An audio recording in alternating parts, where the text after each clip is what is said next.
আজকে দুপুরবেলা এই মা স্টেশনে এসে বসে আছে, তো আমি দেখতে পেয়ে ওনার কাছে গেছিলাম, গিয়ে বলছিলাম যে তুমি কোথা থেকে আসছো। তো তখনই বলল যে আমি দুপুরবেলা এই ভিক্ষা করে ফিরছি, এবার বাড়িতে ফিরবো, খুব রোদ্দুর পড়েছে তো তাই একটু কষ্ট হচ্ছে, তাই এখানে বসে আছি। তো আমি বলি তোমার ব্যাগটা দেখি কতটুকু কি পেয়েছো। দেখলাম ব্যাগের মধ্যে এইটুকু একটুখানি চাল পেয়েছে, আর তার মধ্যে দুটো আলু দিয়েছে কে, আর একটুখানি বাতাসা দিয়েছে, বাতাসা আর মুড়ি, সেটা হচ্ছে ভিজিয়ে খাবে বলে নিয়ে যাচ্ছে, আর বাড়িতে গিয়ে রান্না করবে, করে সেই ভাত রান্না হলে তারপরে খাবে। তো আমি সেই জন্য করে বললাম তোমার আর রান্না করতে হবে না আজকে, আমি খাবারটা দিচ্ছি, খেয়ে নাও।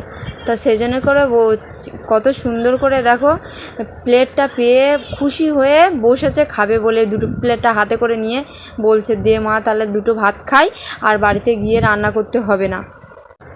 এবার ভাবো যে আমরা কত খাবার এখানে ওখানে নষ্ট করে ফেলে দিই, যে কিন্তু এরা এক মুঠো খাবার জন্য এই রোদ্দুরের মধ্যে, 1টা বাজে তখন কি রোদ্দুর, সেই রোদ্দুরের মধ্যে এখানে ওখানে ঘুরে বেড়াচ্ছে, এক মুঠো চাল পেয়ে সেটা বাড়ি গিয়ে রান্না করবে।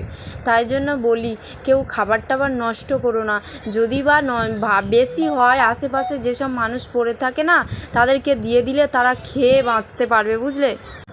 আমি শুধু তোমাদের কাছে একটা কথাই বলবো, তোমরা একটু সবাই আমার জন্য একটু আশীর্বাদ করো, বড় যারা আছো, যেন আমি এইভাবে এই মানুষগুলোর প্রতিনিয়ত খাবার দিতে পারি, আমার যেন অন্নের অভাব না হয়, আর আমি এই মানুষগুলোর জন্য যেন এইভাবে পরিশ্রম করতে পারি, শরীরে যেন সেই শক্তিটা থাকে। তোমাদের একটু সাপোর্ট আর একটু আশীর্বাদ আমার অনেকটা কাজে দেয়,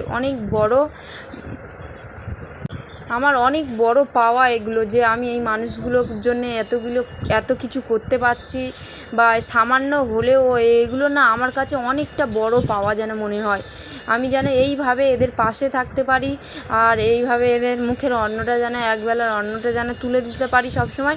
তোমরা একটু প্লিজ আশীর্বাদ করো, আর সবাই একটু পাশে থেকো, আর আমার ভিডিওটাকে একটু শেয়ার করো যাতে অন্য মানুষ দেখতে পায়, আর তাদেরও মনে যেন জাগে, যে যেখানে থাকে তাদেরও মনে যেন জাগে এইভাবে মানুষের পাশে থাকার। সেই জন্য আমি বলবো ভিডিও না শেয়ার করলে তারা তো বুঝতে পারবে না, আর অনেক মানুষের ইচ্ছা জাগে যে এই কাজগুলো করার, কিন্তু তারা মন থেকে একটা